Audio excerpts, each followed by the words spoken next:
दोस्तों, उत्तर प्रदेश में योगी आदित्यनाथ और अखिलेश यादव, इन दोनों के बीच जंग इस कदर बढ़ गई है कि आप सोच नहीं सकते।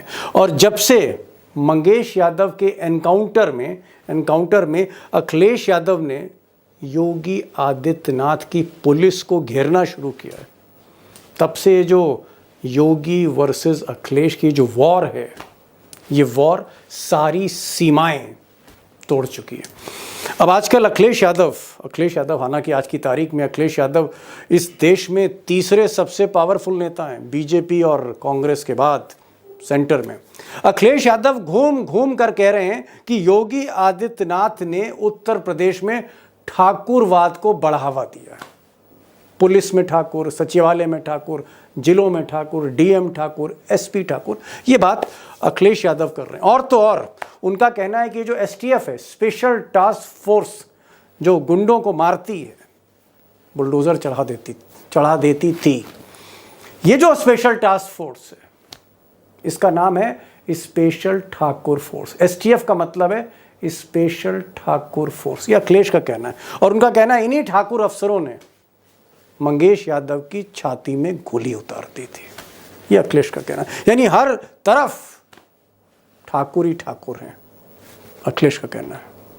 अब दोस्तों, नौबत ये आ गई है कि योगी आदित्यनाथ और अखिलेश की इस जंग में अब पत्रकार निपट रहे हैं। जी हाँ, पत्रकारों की शामत आ गई है। पत्रकारों पर मुकदमे दर्ज हो रहे हैं, एफआईआर लिखी जा रही है, पुलिस ढूंढ रही है उन्हें। आप कह सकते हैं कि योगी और अखिलेश के चक्कर में पत्रकार पिस रहे हैं। और ताज़ा मामला इसी शुक्रवार का है, जब अखिलेश यादव ने एक खबर को ट्वीट किया और ट्वीट करने के कुछ देर बाद योगी की पुलिस ने उस पत्रकार पर मुकदमा दर्ज कर दिया जिसकी खबर को अखिलेश यादव ने ट्वीट किया था। जी हाँ, ये पत्रकार थे अभिषेक उपाध्याय, सीनियर जर्नलिस्ट हैं उत्तर प्रदेश के। इन पर मुकदमा हो गया। और अभिषेक की जो सहयोगी हैं ममता त्रिपाठी, इन पर भी एफआईआर हो गई। और हालत यह है कि ममता त्रिपाठी अपना घर छोड़ के, बच्चे हैं, हस्बैंड है, परिवार है, घर छोड़कर तो कहीं और शिफ्ट हो गई कि कहीं पुलिस जो है छापा ना डाल दे। कसूर क्या है? खबर। अब जिस खबर को अखिलेश यादव ने रीट्वीट किया या उस खबर का समर्थन किया, जिस खबर का, उस खबर में अभिषेक उपाध्याय ने लिखा कि साहब, उत्तर प्रदेश में आज की तारीख में योगी राज में ठाकुरों का वर्चस्व बोलबाला है। यानी सचिवालय की हर बड़ी कुर्सी पर कोई ठाकुर बैठा है, ठाकुर अफसर बैठा है। जैसे चीफ सेक्रेटरी है वो ठाकुर हैं, जैसे प्रिंसिपल होम सेक्रेटरी वो ठाकुर हैं, मुख्यमंत्री का जो सचिवालय है उसमें जितने भी सेक्रेटरी ज़्यादातर ठाकुर हैं। यानी ठाकुरों का बोलबाला है। अब योगी की तरफ से ये कहा जा रहा है कि नहीं साहब, ऐसा नहीं है, आपने सिर्फ ठाकुर अफसरों की लिस्ट को ही हाईलाइट कर दिया, ये कहा जा रहा है। और ये भी कहा जा रहा है कि साहब, जब अखिलेश की सरकार थी या मायावती की सरकार थी या राजनाथ की सरकार थी, राजनाथ की सरकार में भी ऐसा ही हो रहा था, सजातीय लोगों को मलाईदार पोसती जा रही थी, ऐसा ये आरोप है। यानी योगी जी कुछ अनहोनी नहीं कर रहे, योगी जी कुछ नया नहीं कर रहे, ये उत्तर प्रदेश में चलन है। अब दोस्तों, ये बात सही है कि पुलिस ने एफआईआर दर्ज कर दी है इन दो पत्रकारों पर, और कुछ धाराएं वाकई बड़ी तिरछी हैं जिसमें गिरफ्तारी हो सकती, नॉन बेलेबल हैं। मैंने कोशिश करी कि भाई उपाध्याय साहब से संपर्क हो, लेकिन मेरा संपर्क किसी तरह से शाम को ममता त्रिपाठी से हुआ, जो अपने घर में नहीं थी। उन्होंने कहा कि भाई कभी भी पुलिस आ सकती है, तो मैं कहीं और हूँ। मैंने कहा ठीक है, आप लाइव पे आइए, अपना पक्ष रखिए। तो ममता त्रिपाठी को मैंने इन्वाइट किया है। मैंने उमाकांत लखेड़ा साहब को इसलिए इन्वाइट किया है क्योंकि वो प्रेस क्लब ऑफ इंडिया, जो पत्रकारों की सर्वोच्च संस्था है, उसके 2 बार अध्यक्ष हैं। तो मैं उनसे भी पूछूंगा कि साहब, यूपी में ही पत्रकारों का दमन हो रहा है या बाकी राज्यों में भी हो रहा है? उनको भी बुलाया। मैंने आनंद वर्धन सिंह साहब हैं, ठाकुरों पे बात है तो मैंने कहा एक सिंह को भी बुला लें, उनसे भी पूछें कि हकीकत क्या है। तो आनंद वर्धन सिंह को भी मैंने लखनऊ से इन्वाइट किया। इस खबर को और इस डिबेट को आखिर तक समझने की कोशिश कीजिएगा। सवाल बड़ा है, क्या उत्तर प्रदेश में वाकई पत्रकार आज की तारीख में दबाव में काम करता है, सच बोलने से घबराता है और योगी के खिलाफ कोई खबर करने की हिम्मत नहीं दिखाता है, और जो हिम्मत दिखाता है वो क्या उपाध्याय बन जाता है? ममता जी, जो सवाल मेरा ये है कि आपने एक अभिषेक उपाध्याय जो पत्रकार हैं, उन्होंने ठाकुरों पर एक खबर लिखी कि साहब योगी जी ने ठाकुरवाद चला रखा है, उसको शायद आपने रिट्वीट कर दिया और उसके बाद उसको अखिलेश यादव ने रिट्वीट कर दिया और कुछ देर के बाद लखनऊ में आपके खिलाफ एफआईआर हो गई, मुकदमा हो गया और जो धाराएं हैं ऐसी हैं कि आपकी कभी भी गिरफ्तारी हो सकती। मैं सबसे पहले तो आपको दाद देता हूं, सलूट करता हूं कि जिस महिला पर तलवार लटकी हो गिरफ्तारी की, वो हमारे साथ लाइव हो रही है। मैं चाहता हूं कि आखिर इसका बैकड्रॉप क्या है, क्या एक ही एफआईआर हुई है, कुछ और एफआईआर हुई है, आपको टारगेट क्यों किया जा रहा है, यूपी सरकार आपको टारगेट क्यों कर रही है? दीपक सर, मैंने दैनिक भास्कर में एक खबर की उत्तर प्रदेश के सूचना विभाग को लेकर।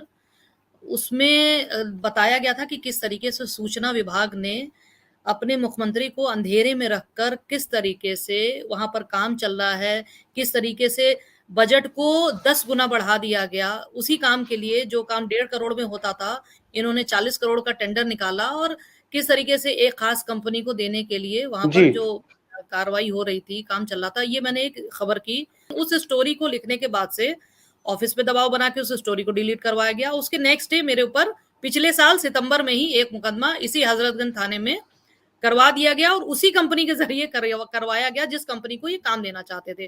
फिर उसके बाद नवंबर में मेरे ऊपर एक एफआईआर हुई दीपोत्सव को लेकर। मैंने लिखा था कि भाई इतना करोड़ों रुपया खर्च करने के बजाय अगर इस करोड़ों रुपए को अगर गरीबों को ध्यान में रखते हुए कोई योजना अगर सरकार ले आती तो ज्यादा अच्छा होता। तब मेरे ऊपर एक मुकदमा लगाया गया अयोध्या में धार्मिक वैमनस्यता फैलाने का। फिर उसके बाद आपको याद होगा कि बाराबंकी में एक अफसर, महिला अफसर की गाड़ी से लाल बत्ती उतारी गई थी, तो उस पे काफी चैनल्स ने, मीडिया हाउसेस ने, अखबारों ने, सबने लिखा था। मैंने भी एक ट्वीट किया, लेकिन सिर्फ मेरे ऊपर मुकदमा कराया गया और उसके बाद चुनाव के दौरान जी ये तो आप पे कितने मुकदमे कर दिए योगी सरकार ने? अभी तक 5 है सर। 5 मुकदमे? जी जी, अभी तक 5 मुकदमे इन्होंने मेरे पर। एक महिला पत्रकार पर 5 मुकदमे आपके ऊपर हैं। ये जो 5वां मुकदमा है, इसका थोड़ा सा बैकड्रॉप बताएंगे 30 सेकंड 35 सेकंड में? ये जो 5वां मुकदमा लेटेस्ट हुआ है। जी बिल्कुल जी। इसमें अभिषेक ने एक ट्वीट किया था, उसमें बताया था कि उत्तर प्रदेश सरकार में, योगी सरकार में कितने लोग राजपूत अधिकारी, क्योंकि जिस तरीके से योगी आदित्यनाथ मंचों से बोलते हैं कि हमारी सरकार में जातिवाद नहीं हो रहा है और हम लोग पूरी तरीके से ईमानदारी से काम कर रहे हैं। तो अभिषेक ने एक कह लीजिए कि उसने एक लिस्ट बनाई थी। उसने उसमें लिखा था ठाकुरवाद या सिंह उपनाम के साथ उपकृत होने वाले लोग। तो उसने कहीं भी ये नहीं लिखा था कि हम क्षत्रियों की, राजपूतों की बात कर रहे हैं। सिंह उपनाम पर उसने एक लिस्ट बनाई थी और लिस्ट के साथ ही लिखा था कि किन किन इंपॉर्टेंट पोस्ट पर उत्तर प्रदेश में इस खास जाति के लोग तैनात हैं। उसमें जैसे ही उसमें सभी का नाम था, उनमें उन लोगों का भी नाम था जिन लोगों ने ये मुकदमा कराया है। तो उसको मैंने सीसी क्रेडिट देते हुए अपने ट्विटर हैंडल से भी ट्वीट किया और उसके बाद नेक्स्ट डे दोपहर में अखिलेश यादव ने उस पे कोट ट्वीट कर दिया। उनके कोट ट्वीट करने के बाद से ही पूरा का पूरा बिल्कुल कह लीजिए हड़कंप मच गया, क्योंकि सिर्फ मैंने ही नहीं किया, ये तमाम व्हाट्सएप ग्रुपों पे भी चला था। इसको कॉपी कर करके कई लोगों ने ट्वीट लेकिन भी आपको किया। टारगेट किया गया? जी बिल्कुल, मुझे और अभिषेक, हमारे और अभिषेक के ये खिलाफ जो आप बता सकते हैं, ये जो नई धाराएं हैं, कितनी धाराओं में मुकदमा, थोड़ा सा बता सकते हैं क्या क्या चार्जेस लगे हैं? सर इसमें 5 धाराओं में मुकदमा हुआ है, जिसमें से मेन देखा जाए तो एक धारा थोड़ी सी गंभीर है जो नॉन बेलेबल है, 353(2). इसमें है जाति वैमनस्यता फैलाना, कि हमारे लिखने की वजह से जातियों में वैमनस्यता फैल सकती है, एंटिसिपेशन है, आपकी गिरफ्तारी हो सकती। मैं चाहूंगा कि अगर हमारे दर्शकों के बीच में कोई वकील हैं और अगर वो ममता जी की मदद कर सकते हैं तो जरूर उनकी मदद करें, वकील आगे आए, क्योंकि मामला जो है ये मुझे तो कम से कम बाइस लगता है कि सिर्फ एक ट्वीट पर अगर मुकदमा हो जाए, क्योंकि इस तरह की खबरें कि साहब मुख्यमंत्री ठाकुरों को जो है तरजीह दे रहे हैं, या कोई अखिलेश यादव है वो यादवों को तरजीह दे रहे हैं, या मायावती जब आती हैं तो अपनी सजातीय अधिकारियों को तरजीह देती है, इस तरह की खबरें लिखी गई हैं, हमेशा लिखी गई हैं। लेकिन क्यों एफआईआर हो गई? आनंद वर्धन जी, ऐसी खबरें तो लिखी जाती रही हैं, मुलायम सिंह के टाइम पे भी लिखी गई, मायावती के टाइम पे भी लिखी गई, राजनाथ सिंह पर भी ठाकुरवाद का आरोप लगा, और जो पंडित मुख्यमंत्री थे जैसे नारायण दत्त तिवारी, तो पंडितों पर भी बहुत से इस तरह की आरोप लगे कि सब पंडितवाद चल रहा है, ठाकुर है तो ठाकुरवाद चल रहा है, फलाना है तो फलानावाद चल रहा है। तो क्या आपको लगता है कि पत्रकारों को इसलिए निशाना बनाया जा रहा है कि अखिलेश यादव ने उसको रिट्वीट कर दिया? क्योंकि अखिलेश यादव ममता त्रिपाठी और अभिषेक उपाध्याय को उन्होंने एंडोर्स किया, उन्होंने इनकी तरफदारी करी, तो योगी के लोगों ने मुकदमा लिखा दिया। मैं जरा 2 मिनट लेके इसका एक बैकग्राउंड जैसे मैं देख रहा हूं, मैं लार्जर एक पिक्चर को बताने की कोशिश। देखिए, एक तरफ अखिलेश यादव खड़े हैं जो अपना एक बड़ा रोल इंडिया गठबंधन में ढूंढ रहे हैं, सबसे नंबर 2 की पार्टी है, 37 MP हैं, और आज वो एक लार्जर हार्ट भी दिखा रहे हैं, और अखिलेश यादव का एक बड़ा कद हो रहा है। अब इसके सामने अगर आप योगी को देखिए, योगी जी जो खड़े हैं उनके साथ बीजेपी ही नहीं खड़ी है। बीजेपी जो जिसके ये पोस्टर बॉय थे, इस इलेक्शन में बुलाया तक नहीं है एक जगह प्रचार करने के लिए। अब मैं आ जाता हूं कि जो मेरे हिसाब से मुख्य वजह है, जो योगी जी के न्यूज सलाहकार हैं, वो जो भी हैं, उसमें कई हैं, मतलब उसमें राजपूत हैं, जो भी हैं, ये सब इनएफेक्टिव नहीं, निकम्मे हैं। मैं I am using a very strong word, ये निकम्मे है, मैं जनरली यूज नहीं करता हूं। मेरा जो कहना है कि ये बिल्कुल साफ हो गया है कि जो योगी जी की टीम है, जो अगल बगल उनके खड़ी है, वो ना केवल इनएफेक्टिव है, वो ठेठ निकम्मी है। एक काफी सोशल मीडिया का एक बड़ा वहां से कार्यालय चलता है। जी, तो इसलिए आपका पॉइंट मैं समझ गया। आप ये कह रहे हैं कि योगी से कहीं ज्यादा जो उनके नीचे जो टीम है, उस टीम को सोचना होगा कि आप योगी का फायदा कर रहे हैं या योगी का नुकसान कर रहे हैं। क्योंकि अगर आप पत्रकारों को जेल भेज दोगे, जिसने सिर्फ एक ट्वीट लिख दिया, ये लिख दिया कि साहब फलाना चीफ सेक्रेटरी या ये सेक्रेटरी या वो अधिकारी या वो यादव हैं या ठाकुर हैं या पंडित हैं, इस तरह की खबरें लिखी जाती। आनंद जी का एक पॉइंट लखेड़ा साहब बहुत इंपॉर्टेंट है जी। आधे सेकंड बता, ये जो न्यूज ये पिछले 5-6 दिन से सर्कुलेट कर रही है, केवल ये नहीं, बहुत से लोग कर रहे हैं, तो मुझे नहीं लगता है कि इसमें कुछ ऐसा होना चाहिए था। ये आपसी जो ये जो इनके हार के बैठे हुए हैं, जैसे हार के बाद वो नहीं होते हैं परेशान, किसको कैसे ठीक किया जाए, ये उससे ये वो लोग कर रहे हैं। अब इसमें योगी को उनका इतना फ्री हैंड क्यों योगी जी दिए हुए हैं, ये तो योगी ही जी जाने। लेकिन एक बड़ी बात कही आपने कि योगी आदित्यनाथ के अंडर में जो ब्यूरोक्रेट्स हैं, जो नौकरशाह हैं, उनके जो सेक्रेटरी हैं या उनका जो सेक्रेटेरिएट स्टाफ है, उसको बहुत कुछ सोचना होगा कि इस तरह के एक्शन, पत्रकारों पर FIR करके उनको जेल भेजना, उनकी गिरफ्तारी का वारंट इशू करना या उनको गिरफ्तार करने की धमकी अलग अलग तरीके से देना, इससे योगी जी का फायदा हो रहा है या नुकसान हो रहा है? उनका परसेप्शन पब्लिक में अच्छा हो रहा है, बुरा, ये उनको तय करना है। लखेड़ा साहब, क्या उत्तर प्रदेश में आज की तारीख में अच्छी पत्रकारिता नहीं हो रही है? और जो पत्रकार हैं प्रेशर में, क्योंकि ममता त्रिपाठी जो बैठी हैं, इन्होंने कहा मेरे खिलाफ 5 FIR हो गई। एक मैंने खबर दिवाली के दिए पे लिख दी थी, एक खबर जो है मैंने किसी और चीज पर लिखी, सूचना विभाग के किसी कॉन्ट्रैक्ट वगैरह पे लिखी, तो मेरे ऊपर 5 FIR हो गई, और ये सारी FIR खबरों पर हुई है। क्या आपको लगता है कि उत्तर प्रदेश में पत्रकारिता आज की तारीख में धीरे धीरे कंप्रोमाइज हो रही है, पत्रकारों का उत्पीड़न हो रहा है, ठीक वैसे ही जैसे विपक्ष का होता है? दीपक जी, मुझे ऐसा लगता है कि सबसे ज्यादा जो खबरें आती हैं पत्रकारों के उत्पीड़न की, ये उत्तर प्रदेश से मेरे को देखने को मिलती है। मेरी बहुत निगाह होती है उत्तर प्रदेश पर, क्योंकि मैं उत्तर प्रदेश में बहुत घूमा हूं, मैंने कवर किया है। और बाकी पत्रकारों का जो मुद्दा है, वो मुद्दा जो भी हो रहा है कि अच्छी पत्रकारिता को सत्ता के लोग बोलते हैं अच्छा पत्रकार है, इसका मतलब वो आपके पक्ष में लिख रहा है तो अच्छा पत्रकार है। और अगर वो थोड़ा सा भी आपकी पॉलिसी क्रिटिसिज्म कर रहा है तो वो सबसे बड़ा बुरा पत्रकार है। मैं तो ये मानता हूं कि अच्छा पत्रकार वो है जो आपकी पॉलिसीज को क्रिटिसाइज कर रहा है, वो आपकी मदद कर रहा है, आपकी हेल्प कर रहा है, ताकि अगर आपको जनता ने वोट दे करके चुना है तो आप जो करेक्टिव मेजर्स होते हैं, सुधारात्मक कदम, तो वो तो आपको उस पत्रकार का कृतज्ञ होना चाहिए। योगी जी की जो दिक्कतें मुझे लग रहा है वो ये है कि जो पावर सेंटर है बीजेपी का, वो पावर सेंटर सबसे ज्यादा जो इपिक सेंटर बोलते हैं ना, भूकंप आता है तो भूकंप लखनऊ में आता है, लेकिन उसका पावर सेंटर दिल्ली होता है। तो दिल्ली में जो गुजरात लॉबी है वो गुजरात लॉबी उनको हुक पर टांग के रखी हुई है। अब गुजरात लॉबी ने पहले लोकसभा चुनाव में उनके खिलाफ लगातार काम किया, कैंपेन किया, दिल्ली से खबरें उड़ती रही कि ये योगी जी को कल हटा रहे, परसों हटा रहे, अगले हफ्ते हटा रहे।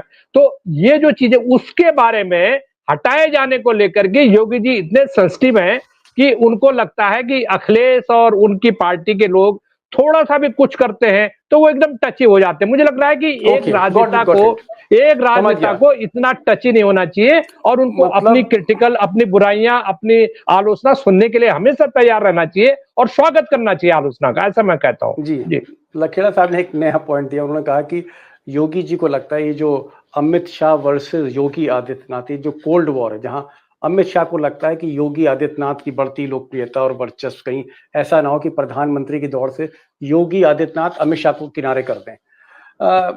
ये एक इंप्रेशन दे रहे हैं लखेड़ा साहब कि उनको ये लगता है कि ऐसा तो नहीं है कि ये जो दोनों पत्रकार हैं अमित शाह के ही हों।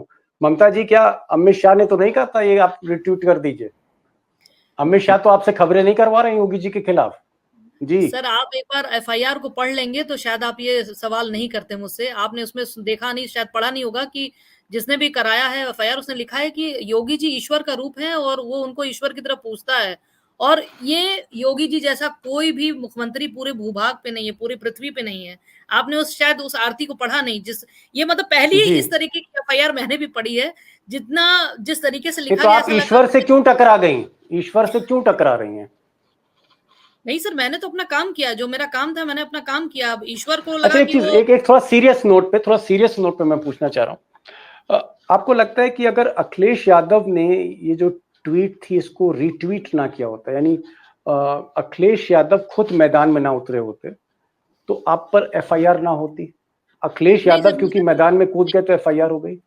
हो सकता है, जो मामला है ठाकुर वाला, देयर आर 50-50 चांसेस। लेकिन अभिषेक के ऊपर भी जब से उसने राजा भैया के ऊपर जो मुकदमा, जो उनका भानवी सिंह का जो तलाक का मुकदमा चल रहा था, उसने उस खबर को जब से रिपोर्ट किया था, उसके बाद से उसके ऊपर भी 3 मुकदमे हो चुके हैं और ये चौथा मुकदमा है उसके ऊपर।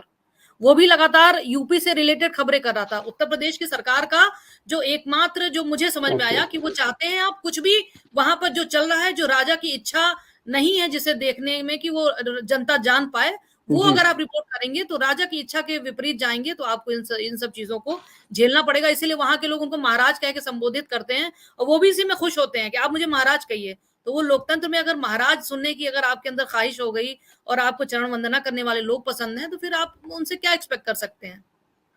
आपने क्या वकील आपको कोई लीगल प्रोटेक्शन कोई संस्था दे रही है, कोई पत्रकार संस्था? नहीं, अभी फिलहाल तो इंडिविजुअल ही मैंने बात की है, अभी तक तो नहीं, क्योंकि मुझे लगता नहीं था कि मतलब इस तरीके की किसी तरीके, क्या इस तरह का आपको कम्युनिकेशन हो रहा है कि आपकी गिरफ्तारी हो सकती है, आपको गिरफ्तार करके जेल भेजा जा सकता है? सर, जितना आज जो है बहुत इतना शोर शराबा हो चुका है सोशल मीडिया पर, तो मुझे लगता है कि शायद ये अगर ये गिरफ्तार कर लेते हैं तो ये उनके लिए एक बहुत बड़ा सेटबैक होगा। लेकिन जो जिस तरीके से मदान हैं तो ये कुछ भी कर सकते हैं। क्या आपके घर में आपकी फैमिली, आपके बच्चे और आपके हस्बैंड वगैरह, मदर फादर्स जो हैं, वो आपको कुछ कह रहे हैं कि आप अगर जहाँ रहती हैं आप दिल्ली चले जाइए, बॉम्बे चले जाइए, घर परेशान है? घर पे नहीं हूँ इस वक्त, क्योंकि जैसे ही था वो कॉग्निजेबल ऑफेंस है, नॉन बेलेबल है, 353(2), तो मुझे लगा कि शायद ये कर सकते हैं, क्योंकि अगर आप बहुत विंडिक्टिव हो मुझे लेकर कि भाई इसको निपटाना ही है, इसको जेल ही में डालना है, इसको गंभीर धाराओं में मुकदमा कराओ, तो फिर तो कुछ भी कर सकते हैं। ये सरकार किसी की सुनना ही नहीं चाहती है। तो फिलहाल मैं घर पे नहीं हूँ, लेकिन मुझे लगता है कि सरकार न्यायालय से मुझे इस पे न्याय मिलेगा। बिल्कुल न्याय मिलेगा और मुझे लगता है बड़ी ये विकट परिस्थिति है। एक महिला जो पत्रकार हैं, शादीशुदा हैं, बच्चे हैं और इस वक्त उनको अपना घर छोड़ना पड़ा है। यानी बच्चे भी देखने हैं, रिपोर्टिंग भी करनी है, एफआईआर भी झेलनी है, जेल जाने की तलवार भी लटकी, और ये सारा कुछ रिपोर्टिंग को लेकर हो रहा है। लखेड़ा साहब, ये जो सिचुएशन है, आपको क्या लगता है कि योगी जी को इस मामले में इंटरफियर करना चाहिए? क्योंकि इससे कुछ फायदा तो होगा नहीं कि आप पत्रकार को जेल भेज देंगे। मैं सॉल्यूशन जानना चाह रहा हूं। आप प्रेस क्लब ऑफ इंडिया, पत्रकारों की सर्वोच्च संस्था के 2 बार अध्यक्ष रहे, एक नेशनल बॉडी के। क्या होना चाहिए? योगी को क्या इंटरफियर करना चाहिए इसमें? सॉल्यूशन क्या है? ये जेल ना जाएं। देखिए, सबसे पहले तो मैं as a ex president press club of India और मैं इसकी निंदा करता हूं। पत्रकारों की विच हंटिंग करना, आप डेमोक्रेसी को खत्म कर रहे हैं का आप एक सामान जोड़ रहे हैं, साजो सामान इकट्ठा कर रहे हैं। और जिस डेमोक्रेसी की बुनियाद पर आपकी सरकार टिकी हुई है, भारत के संविधान जिसकी बुनियाद पर आपकी सरकार टिकी हुई है, आप लोगों ने शपथ ले रखी है, और पत्रकारिता और ये जो अभिव्यक्ति की आजादी है, स्वतंत्रता की आजादी है, ये क्या संविधान इसमें कॉन्स्टिट्यूशन जो का ही पार्ट एडिटर्स है। गिल्ड है, क्या एडिटर्स जी। गिल्ड को इसमें हस्तक्षेप करना चाहिए? संपादकों की जो बिल्कुल। संस्था है उनको कहना चाहिए कि भाई बिल्कुल। एफआईआर विड्रॉ करें ये? नहीं, एडिटर गिल्ड नहीं, देश की तमाम जो एजेंसियां हैं, संस्थाएं हैं, पत्रकारों की जो संस्थाएं हैं, उनको खुल करके बोलना चाहिए। और इसका मतलब अगर कोई पत्रकार, तो उसके पास कोई हथियार नहीं होता, न कोई कानून की किताब होती है, न उसके पास कंट्रोल में कोई पुलिस थाना होता है, न कोई वकीलों की जी। फौज लेके चलता है। तो पत्रकार तो सबसे कमजोर है, और उस कमजोर व्यक्ति को अगर आप उसको परेशान कर रहे हैं, उसकी फैमिली को तंग कर रहे हैं, उसको हरेस कर रहे हैं, तो ये तो कायरता है। ये कभी भी इसको बहादुरी नहीं कह सकते। और आप एक मैसेज भेजना चाहते हैं जिलों जिलों में, देश के दूसरे पार्ट में ये मैसेज भेजना चाहते हैं कि हमने फलाना पत्रकार को मुकदमा कायम कर दिया। अरे आपने अपने पैरों पर कुल्हाड़ी मारी है, आप जिस पेड़ पे चढ़े हो उसको काट रहे हैं। तो मुझे लगता है कि ये बहुत गलत है, डेमोक्रेसी के खिलाफ है और संविधान के खिलाफ है अगर आप पत्रकारों को टारगेट करते हैं। जी, योगी जी को सोचना चाहिए, और मुझे लगता है एक बड़ा कद दिखाना चाहिए। He should be a statesman. एक स्टेट्समैन बनिए। पॉलिटिशियन तो हर तरफ है, हर गली में। अगर स्टेट्समैनशिप होती है योगी जी में, और वो एक स्टेट्समैनशिप का एक आप कह सकते हैं एग्जाम्पल देते हैं, तो ये एफआईआर वो वापस कर सकते हैं, चीफ मिनिस्टर चाहे। बहरहाल वो योगी जी पर मैं छोड़ता हूँ। मैं आप के पास आना चाहता हूँ सिंह साहब। मेरा सवाल ये है कि आपको लगता है कि अखिलेश यादव और योगी आदित्यनाथ, ये जो मंगेश यादव के बाद दोनों के बीच में नोकझोंक हो रही थी और बढ़ती चली जा रही थी, सारी सीमाएं टूट रही थी, बहुत पर्सनलाइज्ड एक आप कह सकते हैं जंग हो रही थी, ये योगी वर्सेस अखिलेश। अगर अखिलेश इसमें नहीं कूदते, इस मामले में जो इनका ट्वीट था उसको रिट्वीट ना करते, तो ये एफआईआर नहीं होती। क्या अखिलेश योगी के झगड़े में ममता जी जैसी पत्रकार निपट गई? नहीं, देखिए, मैं आप क्योंकि मेरा असेसमेंट पूछ रहे हैं तो ये हो सकता है भाई, ये बहुत इफ एंड बट्स पे है। मेरा अपना व्यक्तिगत मामला ये है कि योगी और अखिलेश की झड़प ये नई नहीं है। मतलब विधानसभा के पटल पे जब योगी उनसे कहते हैं कि तुम्हारे पास यहाँ है, तो वो उनसे कहते हैं तुम्हारी गाय, तुम्हारी भैंस, इस तरह की बातें कोई पहली बार नहीं हो रही है। बहुत व्यक्तिगत और निम्न स्तर पे इन लोग आपस में बात करते हैं। मेरा अभी भी ये मानना है कि कढ़ाई से ज्यादा कलछी गर्म है। ये जो इनके अगल बगल के लोग, ये, और मैं इसको इसलिए कह रहा हूं, मैं एक छोटी सी बात कर रहा हूं जिससे चीजें शायद ज्यादा समझ में आ जाए, और मैं इसलिए कह रहा हूं कि ये बोलना जरूरी है। नहीं बोलेंगे तो लोग, आज उत्तर प्रदेश में मान्यता प्राप्त पत्रकार जो राज्य पे लेवल पे है, बहुत संख्यक उस पर ना एक शब्द लिखते हैं, ना एक शब्द आपको कहीं दिखाई देंगे, वो कहीं है ही नहीं। वो इन लोगों ने ये फौज इकट्ठा की है ना योगी जी ने, ये केवल उनके चारों तरफ जाके गणेश परिक्रमा करते हैं। उठा के लिस्ट योगी जी खुद देख लें भाई, आप इससे उनको 100 लोगों को बुला लें, उनसे पूछ लें कि कहां लिखे थे आखिरी बार। अच्छा, ये एक और चीज समझ लीजिए, ये जितने पत्रकार ये जो इस तरह के हैं, जो मान्यता तो है, ये हरदम भीड़ में हमला करते हैं, ये अकेले कहीं नहीं जाते। एक 6 लोग जाएंगे, ये लखेड़ा, अरे ये तो इंटरनेशनल है, ममता जी ये तो वहां से अमेरिका से, सब एक दूसरे की तारीफ करेंगे। लिखा है कहीं? नहीं लिखा किसी ने कुछ नहीं। कोई एक पत्रिका निकालता है जिसकी 10 कॉपी छपती है, तो कहीं से यहां से निकाल के एक पत्रिका निकालेगा कि पत्रिका। ये आज की तारीख में उत्तर प्रदेश में बहुसंख्यक पत्रकारों की स्थिति है, और इसके लिए हमको और आपको भी बोलना चाहिए। मेरा ये मानना है कि सब वहां नहीं, हम लोग चू नहीं करते हैं। ये किसको पत्रकार बना के, ठेकेदारों को पत्रकार बना के बैठा दिया तुमने। आधे उसमें ठेकेदार हैं, आधे उसमें ठेके के चक्कर में घूमते रहते हैं। अब बनाएंगे, अगर देखिए इस तरह का आप करेंगे तो अगर हम और आप भी नहीं बोलेंगे तो हमको आपको भी इसका खामियाजा भुगतना होगा। मैं इसके बारे में चलिए, मैं ममता त्रिपाठी पर इस पूरे आखिरी सवाल से इस प्रोग्राम को खत्म करना चाहता हूँ। ममता जी, अभी तक क्योंकि आपने कहा कि आप घर पर नहीं हैं, बच्चे परिवार सब छोड़ के, जाहिर तौर पे किसी पर भी अगर गिरफ्तारी की तलवार हो, और वो भी बुलडोजर बाबा की तलवार गिरफ्तारी की, तो बाकी आदमी सहम जाएगा, सुन के सहम जाएगा।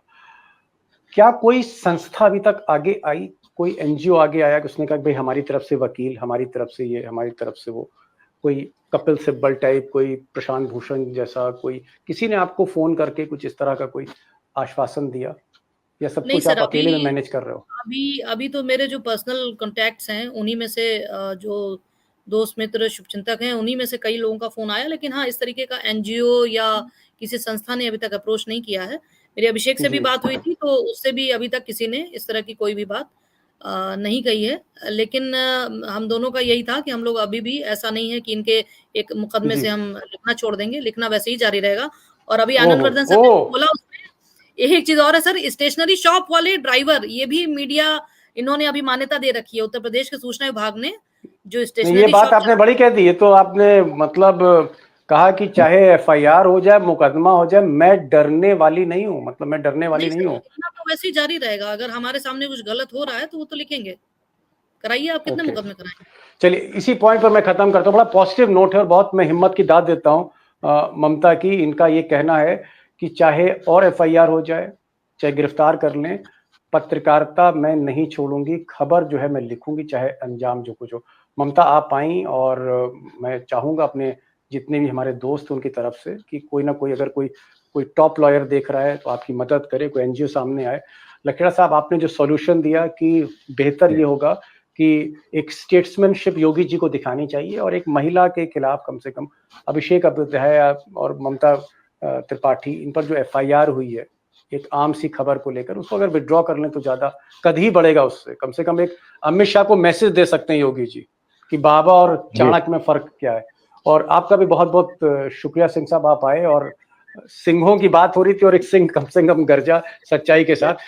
बहुत बहुत शुक्रिया आप ममता जी सभी को मैं मेहमान कह का। दूं, ममता जी ऐसी अगर कोई वो है तो बताइएगा, मतलब भाई कुछ वकील दोस्त मित्र हैं, अगर कहीं ऐसा कुछ होगा तो बिल्कुल मैं बिल्कुल, मदद नहीं, मदद हम होनी भी चाहिए, मदद। मैं भी नंबर शेयर करूंगा और कुछ भी चीज होगा दिल्ली से आपको कोई कानूनी मदद की जरूरत पड़ेगी तो आपको प्रोवाइड की जाएगी, उपलब्ध कराई जी जाएगी। जी।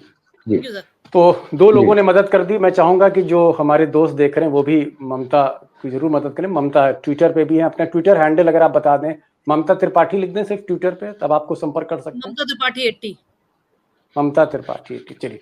Thank you so much Mamta, thank you so much Lakhera Sahab, thank you so much Anand Vardhan Singh, thank you so much for joining this programme.